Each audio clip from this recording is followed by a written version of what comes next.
အားလုံးပဲမင်္ဂလာပါ UK Match ရဲ့ Facebook နဲ့ YouTube Channel ကနေကြိုဆိုပါရစေ။ဆိုတော့ဒီကနေ့ရဲ့နောက်ဆုံးရအားကစားသတင်းတွေကိုကြည့်ရမယ်ဆိုရင်တော့နမဲကျော်ပြင်သစ်ထိပ်သီးကလပ် Paris Saint-Germain အသင်းကတော့လက်ရှိမှာသူတို့အနေနဲ့ Thomas Tuchel ရဲ့နေရာမှာအစားထိုးဖို့အတွက် Mauricio Pochettino ကိုယာထားပြီးပြီလို့ဆိုပါတယ်။ဟိုတနေ့က Old Trafford မှာကစားခဲ့တဲ့Manchester United နဲ့ပွဲမှာတကယ်လို့များ PSG များရှုံးနိမ့်ခဲ့ရင်သူ့ရဲ့နေရာမှာ Pochettino နဲ့အစားထိုးဖို့အသင့်ပြင်ထားတယ်လို့ report တွေမှာဖော်ပြထားလို့ရာသီကုန်ထိ PSG ရဲ့ရလဒ်ပိုင်းတွေတိုးတက်ဆွမ်းဆောင်နိုင်ခြင်းမရှိဘူးအောင်မြင်မှုမရခဲ့ရင်တော့ Thomas Tuchel နေရာမှာအစားထိုးဖို့ Pochettino ကိုယာထားပြီးဖြစ်တယ်လို့ဒီ report တွေမှာဖော်ပြထားတာပါလက်ရှိမှာတော့ PR တွေများနေပြီးတော့ Pochettino ရဲ့ pressure ခံရတဲ့ Zidane ကလည်းကလပ်သင်းကကစားသမားတွေရဲ့နာခံမှုတွေမရရှိပဲသူ့ရဲ့ dressing room ကိုသ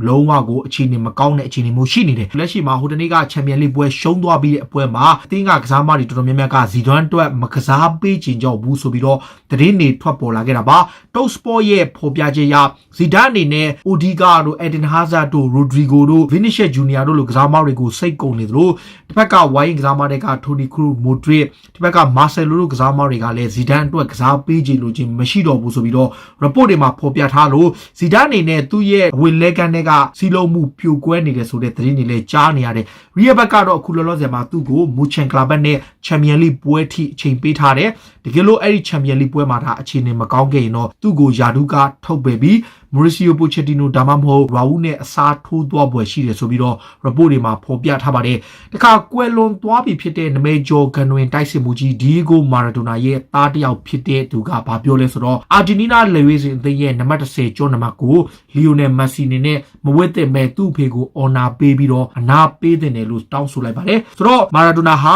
Argentina အတွက်1986ခုနှစ်ကမ္ဘာဖလားပြိုင်ပွဲကြီးကိုဘိုးဆွဲအောင်စွမ်းဆောင်ပေးသူပါ။ဒါပြင်1990ခုနှစ်ကမ္ဘာဖလားပြိုင်ပွဲကိုလည်းဘိုလူပွဲရအောင်စွမ်းဆောင်ပေးခဲ့ပြီးတော့အာဂျင်တီးနားပြည်သူတွေရဲ့အသေးဆွဲပုံကိုလည်းဖြစ်ပါတယ်။သူကွယ်လွန်သွားချိန်မှာသူ့သားဖြစ်သူကိုယ်တိုင်ကမက်ဆီအနေနဲ့ဘာစီလိုနာအသင်းမှာနံပါတ်10ဝတ်ပေမဲ့အာဂျင်တီးနားရဲ့နံပါတ်10ကိုတော့သူ့အနေနဲ့ဆွန့်လွတ်ပြီးတော့ဒီဂိုမာရာဂိုနာကိုဂုဏ်ပြုသင့်တယ်ဆိုပြီးတော့သူကပြောခဲ့တာပါ။တခါဘာစီလိုနာအသင်းကတိုက်စစ်မှုမက်ဆီကတော့ဒီဂိုမာရာဒိုနာတည်ဆုံးသွားခဲ့တဲ့ကြောင့်သူ့အနေနဲ့အောက်မေ့ပွဲရာဂုံပြူတဲ့အောင်ပွဲခံမှုတစ်ခုလုပ်ခဲ့တယ်အဲ့ဒါကဟိုတနေ့ကအိုဆာဆူတာနဲ့ပွဲမှာသူလုပ်ခဲ့တဲ့အတွက်လာလီဂါကသူ့ကိုပြစ်ဒဏ်ချပြီးဘာဆိုနာသင်းကိုယူရို3350ချပြီးတော့မက်ဆီကိုယူရို3000ချတယ်ဒါလူကြီးဖြစ်သူရဲ့အဆိုရတော့ဒါပွဲပြီးမှသူ့အနေနဲ့ဒီလိုဖြစ်ရမျိုးကို report မလုပ်ချင်ပေမဲ့ဒါကသူ့ရဲ့စီမင်းစီကန်တိုင်းတိုင်းလာလီဂါဘောလုံးပွဲကြိုကို report လုပ်တဲ့အခါမှာလာလီဂါကမက်ဆီနဲ့ဘာဆိုနာအသင်းကိုပြစ်ဒဏ်ချခဲ့တယ်ဂျူဗန်တက်စ်အသင်းကလည်းဘာဆိုနာကရောင်းထုတ်ဖို့ပြင်ဆင်နေတဲ့နောက်ခံလူဆမ်မွဲUTD ကိုလိုချင်တယ်လက်ရှိမှာ Juventus ကနီးပြအန်ဒရီဖီယာလိုက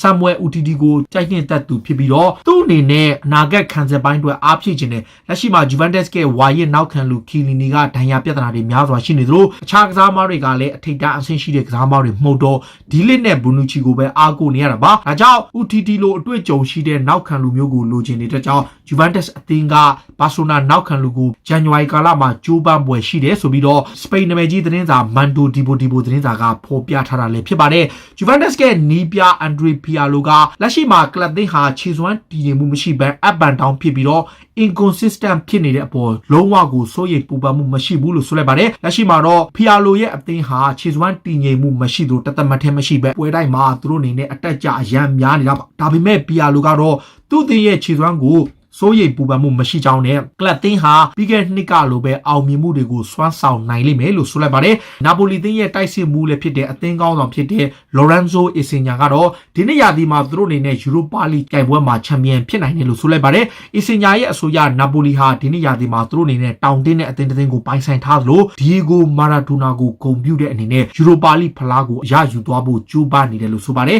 ။တခါဟိုတနေ့ကအာဆင်နယ်ပွဲမှာဦးကောင်းဒဏ်ရာရပြီးခေါင်းအပ်သွားတဲ့အထိဖြစ်ခဲ့တဲ့ Wolverhampton ရဲ့တိုက်စစ်မှု Raul Jimenez နဲ့ပတ်သက်ပြီးတော့ Wolf ပရိသတ်တွေကတခုခုလှုပ်ပေးကြတယ်။ဒါကြောင့် Raul Jimenez နဲ့ပတ်သက်ပြီးတော့ Kieran Niwe ဆိုတဲ့တယောက်ပေါ်သက်34နှစ်ရွယ်ရှိတဲ့ Wolf ပရိသတ်တယောက်က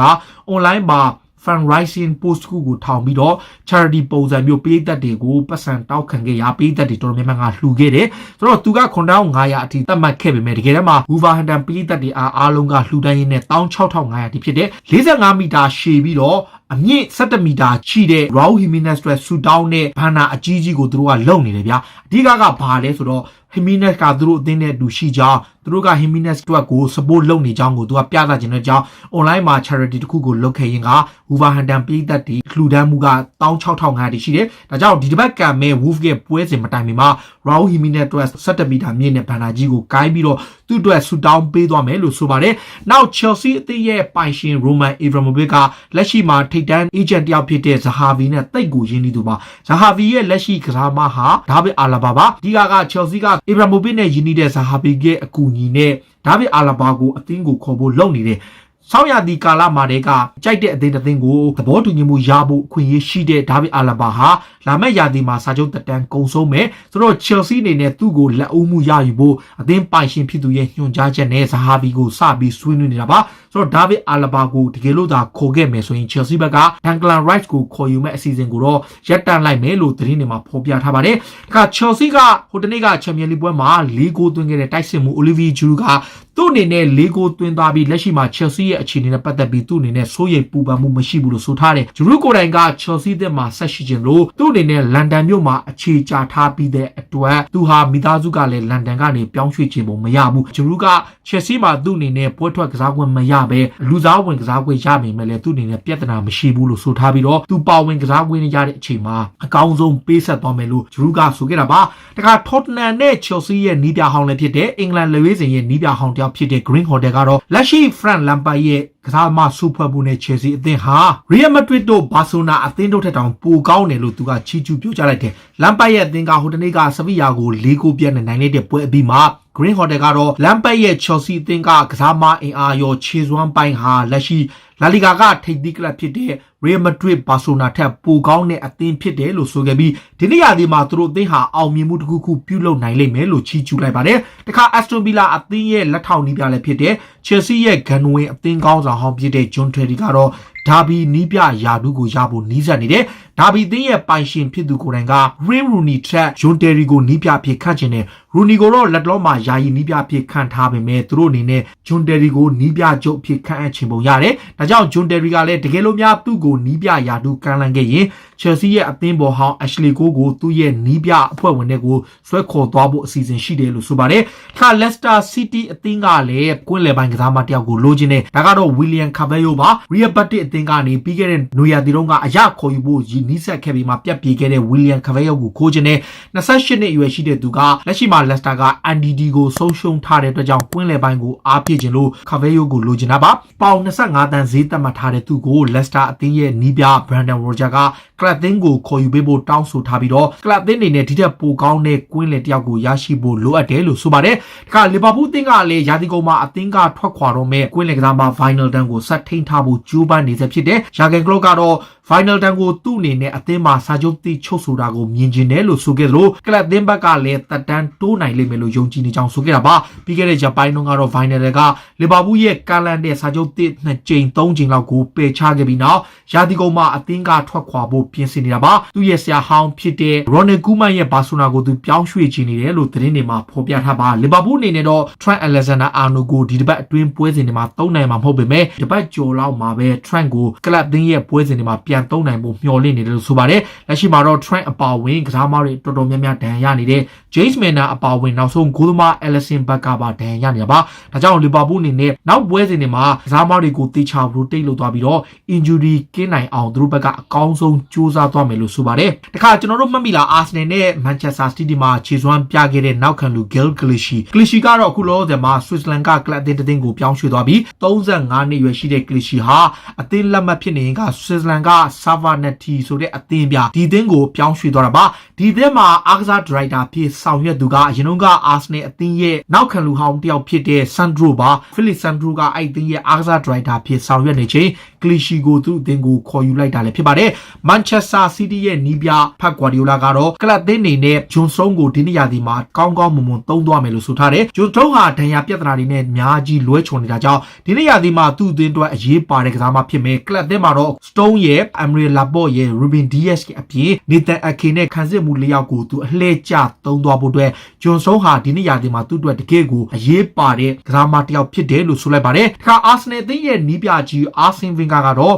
နီးပြဘွားအနားယူသွားတဲ့အချိန်သူ့အနေနဲ့ဆာဗီယာအသင်းကသူ့ကိုလောက်ခလာစာအများကြီးပေးပြီးတော့နီးပြအဖြစ်ကမ်းလှမ်းခဲ့တယ်။ဒါပေမဲ့အာဆင်ဗင်ဂါကဒါကိုညှင်းဆန်ပယ်ချခဲ့တယ်။လက်ရှိမှာတော့ဗင်ဂါဟာကမ္ဘာဘောလုံးလောကရဲ့လူငယ်တွေတိုးတက်နိုင်မဲ့ project ရဲ့အဓိကတာဝန်ရှိသူအကြီးအကဲဖြစ်ဆောင်နေတယ်လို့ FIFA ရဲ့အရေးပါတဲ့ယာဒူးတစ်ခုကိုလည်းရယူထားသူပါ။အာဆင်နယ်အသင်းရဲ့နီးပြမီခဲအာတီတာကဒါဗစ်လူးဝစ်ကလာမဲ့မြောက်လန်ဒန်ဒါဘီဘက်မှာပြန်ပွားဖို့အသင့်ရှိနေတယ်လို့ဆိုထားတယ်။အာဆင်နယ်ဘက်ကဥကောင်းတန်ရရထားတဲ့လူးဝစ်ကိုအသင်းမှာပြန်ပါနိုင်မှုမျှော်လင့်နေသလိုလက်ရှိမှာလည်းသူ့ရဲ့အခြေအနေကတိုးတက်မှုရှိတဲ့အတွက်ကြောင့်ဒီတစ်ပတ်ကံမဲ့မြောက်လန်ဒန်ဒါဘီဘက်မှာသူ့ကိုပြန်ပါဖို့ရှိနေတယ်လို့ဆိုပါတယ်။ချန်ပီယံလိမှာဒဏ်ရာရသွားတဲ့ Manchester United ရဲ့ Marcus Rashford ကလည်းဒီတစ်ပတ်ကံမဲ့ပွဲကိုလွဲချော်ပွဲရှိတယ်။ပခုံးတန်ရာပြန်ရသွားတဲ့ Rashford က PSG နဲ့ပွဲမှာလူစားလဲခဲ့ရတာပါ။ဆိုတော့ United က Rashford ရဲ့ဒဏ်ရာကိုဆက်ပြီးတော့စောင့်ကြည့်စစ်ဆေးနေစေဖြစ်ပြီးတော့ဘလောက်တိုင်းထားဒီနားရမလဲဝက်ဆန်နဲ့ပွဲမှာပါဝင်နိုင်မလားဆိုတာမသေးကြဘူးလို့ပြောထားတယ် report တွေရတော့ Rashford ဟာဒီတစ်ပတ်ကံမဲ့ဝက်ဆန်နဲ့ပွဲကိုလွဲချော်ပွဲရှိတယ်လို့ဆိုပါတယ်နောက် Manchester United ရဲ့ဂန်ဝင်ကွင်းလက်ကစားမ Bosco ကတော့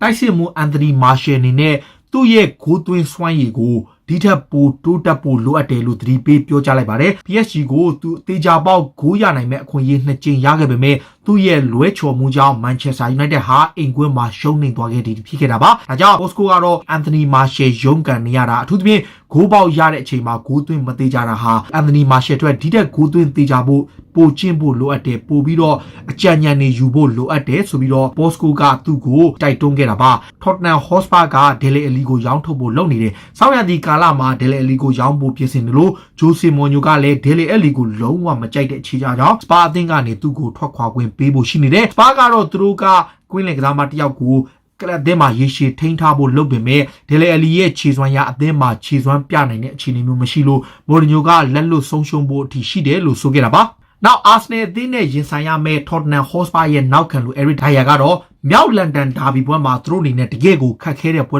ကိုရင်ဆိုင်ရမယ်လို့ပြောလိုက်တယ်အဓိက